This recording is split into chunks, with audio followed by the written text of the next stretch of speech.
Hello and welcome. You're watching the Into Vietnam program, the daily business bulletin on VITV channel. Let's take a look at today's major stories. M&A activities boomed in Vietnam's banking sector early this year. Vietnam Export Promotion Forum 2014 kick-started in Hanoi.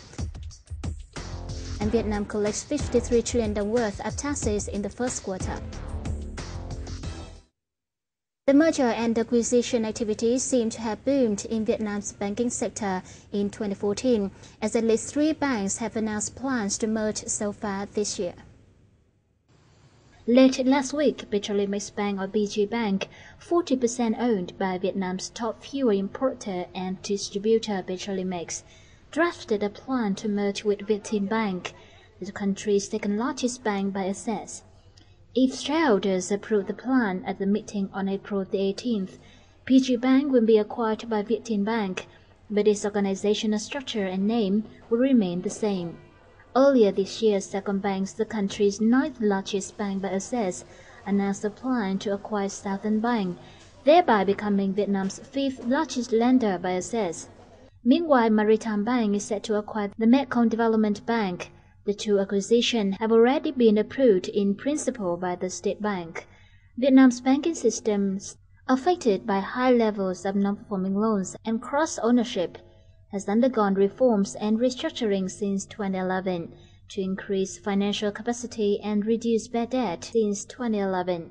During the period, the central bank has called for takeovers and restructuring at weak banks.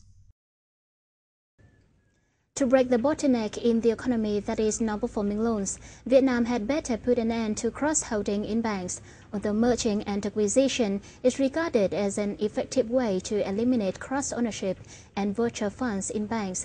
They have brought about lower than expected results. More in the following stories. The trial on Vietnamese tycoon Nguyễn Đức Kiên, which is going on, reminds us of serious damages to the national economy caused by cross-holding and of the importance of resolving the issue straight away. The government's decision number 1 to raise ownership limit for international strategic investors in local banks to 20% is supposed to facilitate banks in increasing their funds and new corporate governance, which is crucial to cross-holding resolution.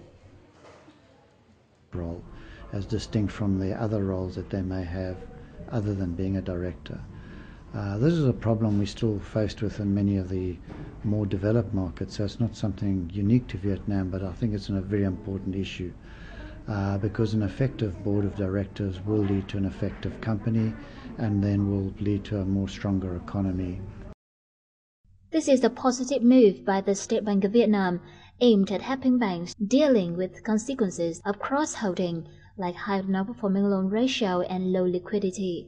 It also supports them to upgrade their operations to international standards. Nevertheless, whether or not the direction is carried out in an appropriate manner is another thing. It's crucial to identify the appropriateness of foreign investors to banks' development strategies. Câu chuyện sở hữu chéo thì tôi nghĩ rằng là tất cả đều biết cả, những người trong cuộc biết, cơ quan quản lý đều biết, thế nhưng có dám mạnh dạn để làm hay không? Nó khó là trong cái lúc này là ít nhà đầu tư, ít người có nhu cầu mua bán chuyển nhượng cổ phần cổ phiếu, đặc biệt là cổ phiếu ngân hàng thì giá rất là thấp, cho nên là để thực sự ngân hàng giải quyết được vấn đề đấy thì phải có những cái nhà đầu tư tương đối là lành mạnh, rồi có trách nhiệm, rồi hiểu biết nhất định về lĩnh vực ngân hàng thì mới có ý nghĩa. Còn nếu không ấy thì nó sẽ không bán, không chuyển nhượng được cổ phần, hoặc là bán chuyển nhượng cho những cái đối tượng mà nó không phù hợp với những cái chủ sở hữu ngân hàng. That's not to mention the fact that foreign investors themselves are not really interested in Vietnam's current ownership limit, which was raised by 5% to 20% at most. The small shareholding is unable to allow international practitioners to involve directly in banks' management. Quá trình tái cấu trúc là phải kiếm được nhà đầu tư bên ngoài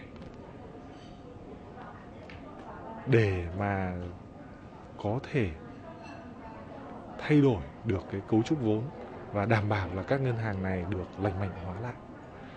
Thế thì cái vấn đề đặt ra là tìm được nhà đầu tư bên ngoài, nhưng mà các giới hạn về mặt sở hữu không cho phép tìm được các nhà đầu tư thực sự vào để thay thế các cổ đông hiện hữu mà trước đây đã lũng đoạn và dẫn đến tình trạng yếu kém của các ngân hàng này. Một nhà đầu tư nước ngoài chỉ có thể mua được tối đa là 15% cổ phần của ngân hàng đó. Trong trường hợp đặc biệt thì có thể tăng lên 20%, và tổng số vốn của tất cả các nhà đầu tư nước ngoài cho một ngân hàng không thể quá 30% cổ phần của ngân hàng đó. Thế thì với một cái giới hạn như thế thì rõ ràng là nó chưa đủ mạnh, chưa đủ cái tính khuyến khích các nhà đầu tư nước ngoài đổ tiền vào Việt Nam, cũng như là giúp các ngân hàng ở trong nước. Increasing ownership limit should have increased the involvement of foreign investors in dealing with problems in Vietnam's banking sector, particularly cross-holding and a large amount of virtual capital. However, it's hard to decide to what extent the rate should be adjusted up. To avoid any wasteful efforts, the government, relevant authorities and commercial banks must try harder.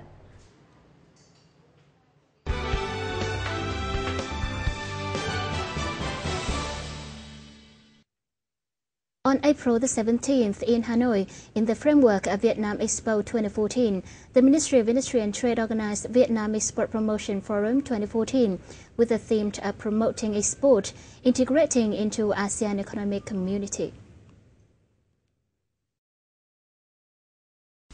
The Vietnam Export Promotion Forum 2014 is organized to provide Vietnam businesses with the most updated news to export commodities to ASEAN countries in 2014 and catch up with the new development in the market when the ASEAN Economic Community is formed. According to Mr. Đỗ Thắng Hải, Deputy Minister of Industry and Trade, the benefits of the global economic integration in general and more intensive integration into ASEAN in particular doesn't only depend on the direction of the government, but the decisive factor is the active participation of the business community.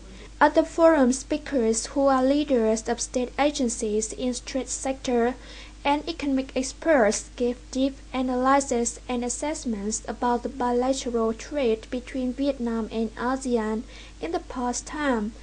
Basing on that, there are discussions and forecasts about the export outlook of Vietnam to ASEAN market in the coming time, and recommendations for Vietnamese firms to increase their export capacity to target market in ASEAN. Also, to have Vietnam firms understand more about the opportunities and challenges when doing business in ASEAN countries. After Vietnam joined AEC, the forum gave them the updated information about the progress in building AEC, the preparation of governments and businesses in other ASEAN members to join AEC, and especially deep analysis about the effects on the exports of Vietnamese firms in the coming time. The General Department of Vietnam Customs estimated to have collected a total of 52.23 trillion dong, or $2.52 billion worth of import-export duties in the first quarter of this year, making a year-on-year increase of 30.7%. The first 3 months of the year's figure fulfills 23.8% of the whole year target. The tax collection generated by its 11 large units hit 47.68 trillion dong, accounting for 89.6% of the whole sector's tax collections, up 26% on year and meeting 23% of the year plan. In the period, Vietnam's total import-export turnovers reached $65.99 billion. Up 13.8% on year, including $33.54 billion worth of exports, up 14.8% on year, and $32.45 billion worth of imports, up 12.8% on year. Vietnam imported a total of 10,377 completely built unit or CPU vehicles worth $188 million in the first quarter of this year, making a year-on-year rise of 50% in quantity and 54% in value. Increase in the imports of CPU vehicles also brought additional duty collections of $6.9 million. Of the sum, less than 9-seat vehicles were estimated at 5,300 pieces, up 37% in volume and up 80% in value, as many luxury cars have been imported. Imports of cast spare parts were estimated at $385 million in the period, up 31% on year. The rise in the import of CBO cars has pressured the domestic auto industry, as under the commitments of the Free Trade Agreement, by 2018, import duty for cars will be 0%.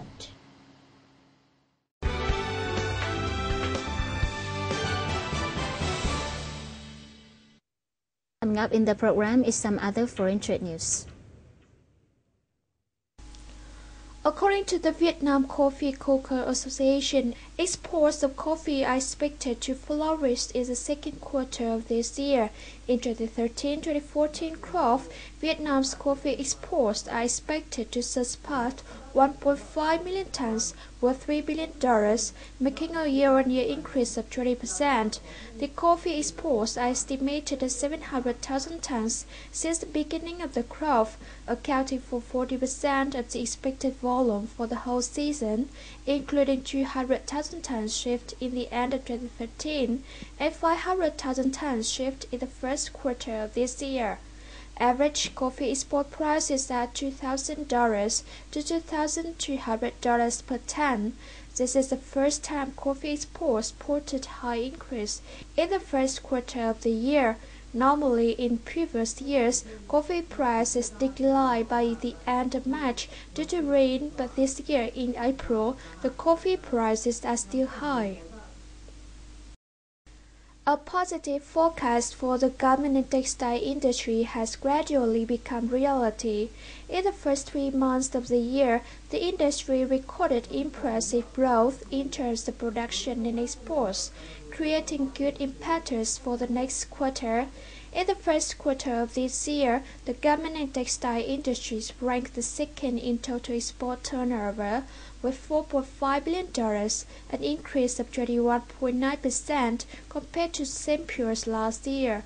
Traditional markets for Vietnam textile and garment industry posted high growth. The EU market ranked the first in growth with the increase of 34% compared to the same period last year, followed by the Republic of Korea with an increase of 26%, Japan with an increase of 14%, and the US with an increase of 13% compared to the same period last year.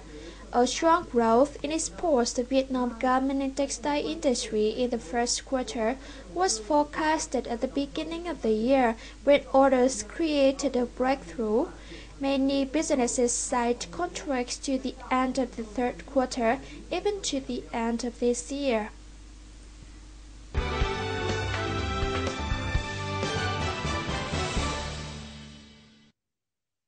And the final part is the update of local gold prices, forex and securities market on April the 17th.